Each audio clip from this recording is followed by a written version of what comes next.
Alan Dershowitz has a familiar approach whenever he's challenged on Israel. It doesn't seem to matter whether it's a debate, a television panel, or an interview. Once criticism of Israel comes up, he quickly reaches for comparisons to Nazi Germany. That's exactly what unfolded here. After comparing Dr. Marandi to Joseph Goebbels, he appeared to expect the accusation to put an end to the criticism.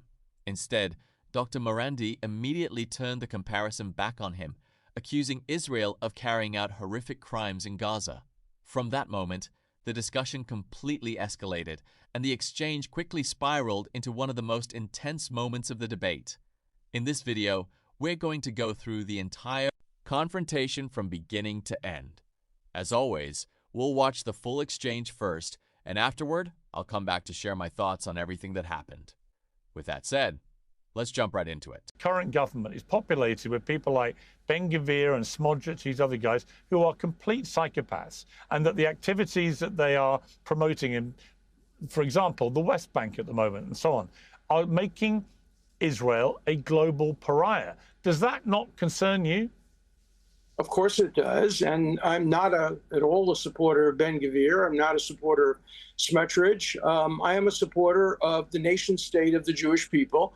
I am a proud Zionist. Zionism is the national liberation movement of the Jewish people.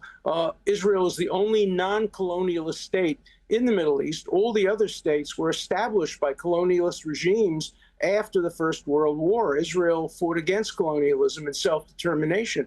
I am not here to support everything Israel does. I wouldn't vote for Ben-Gvir. I wouldn't vote for Smotrich.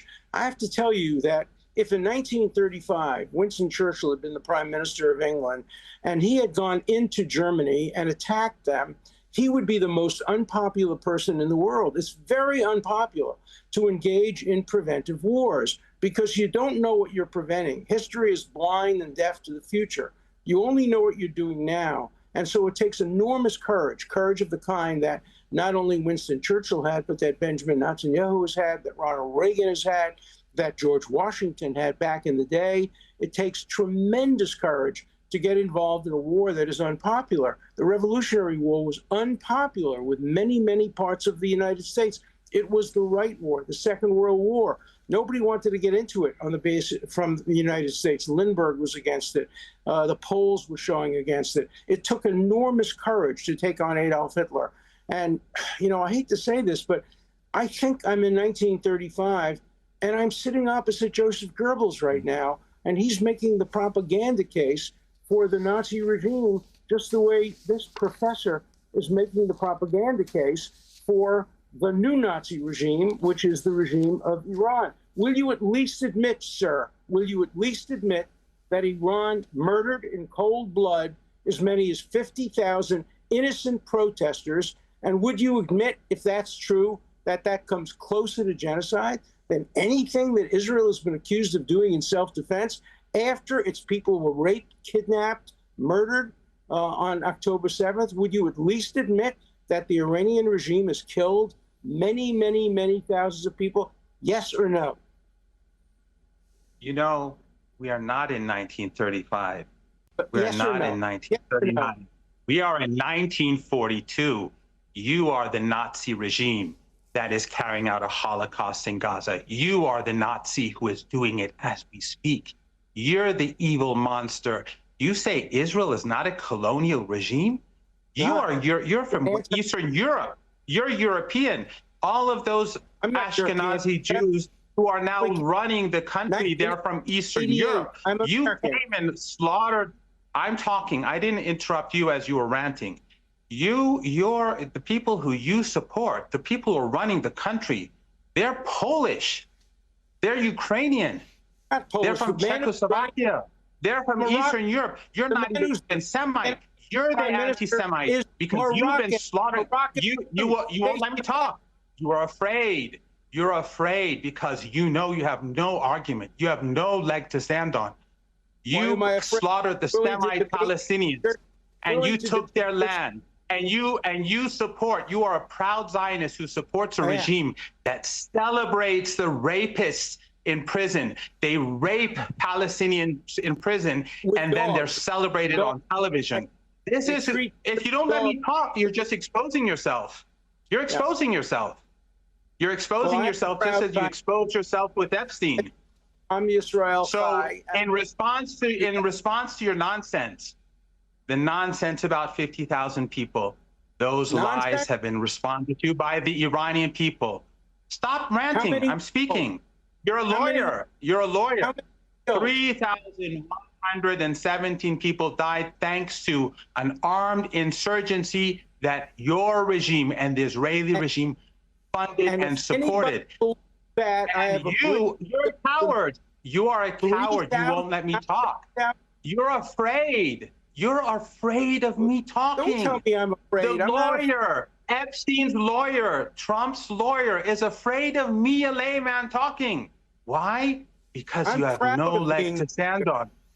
The Iranian people have spoken. They went to the streets in the tens of millions. They went. You're a coward. You won't let me talk. I let you talk because I'm not afraid of you. People are not afraid of you anymore. You can kill Epstein. You can kill whoever you like, but we're not afraid. You can bomb my house. You can kill me with my family, but I'm not afraid of you. I will support the Palestinian people until your regime bombs my home. So go and tell them that. I'm prepared to die for the Palestinian people. But you who used to frequent Epstein Island, you have no principles and no morality. The Iranian people came to the streets in the tens of millions. We all know it. The footage is there. The international journalists were there, not just in Iran, but in Iraq. The Iranian people have spoken whose side they are. No one is going to be fooled by your propaganda to justify war. Well, let's get this lawsuit straight. Alan Dershowitz. How many times do you think I was at Jeffrey Epstein's island? How many times? Say it again so we could get it on tape. How many times? One time is more than enough, but I think you've been there 5, 6 times. Multiple times. How many times do you think I was there? I think you were there 5, 6 times. Say it again. 5, 6 times? Yeah. Something like that, yeah. I was his lawyer, just the way I was the lawyer for Palestinians. What a naive lawyer. No, don't interrupt me. I was the lawyer for Palestinian students who tried to hang the flag when Yasser Arafat died. I was the lawyer for Nazis in Skokie, Illinois. I helped represent them.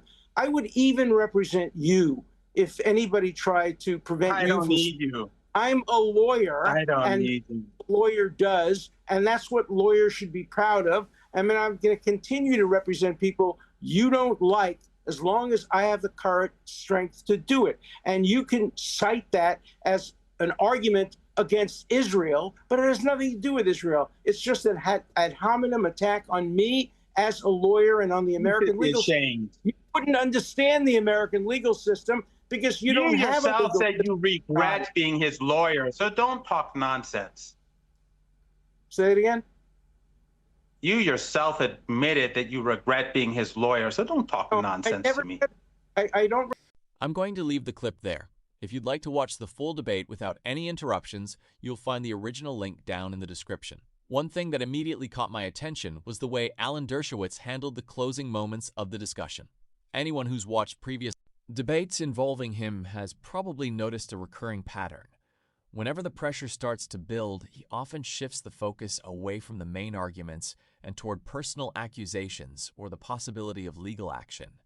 In my opinion, that changes the conversation without directly addressing the points being raised. Looking at the wider picture, it's clear that opinions about Israel have become increasingly divided across the world. While many people believe Israel has the right to defend itself after the October 7th attacks, the biggest disagreement centers on whether the military response has remained proportionate.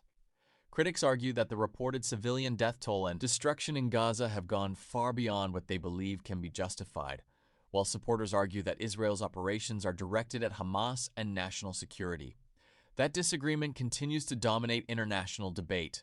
Another thing worth noting is how often Dershowitz relied on historical comparisons, bringing up figures like Winston Churchill and references to the 1930s to support his position. His opponent rejected those comparisons and insisted that today's events should be evaluated based on what's happening now rather than through historical analogies. Piers Morgan, for the most part, didn't need to say much because both guests drove the conversation themselves, allowing the audience to see just how heated and deeply divided the debate had become.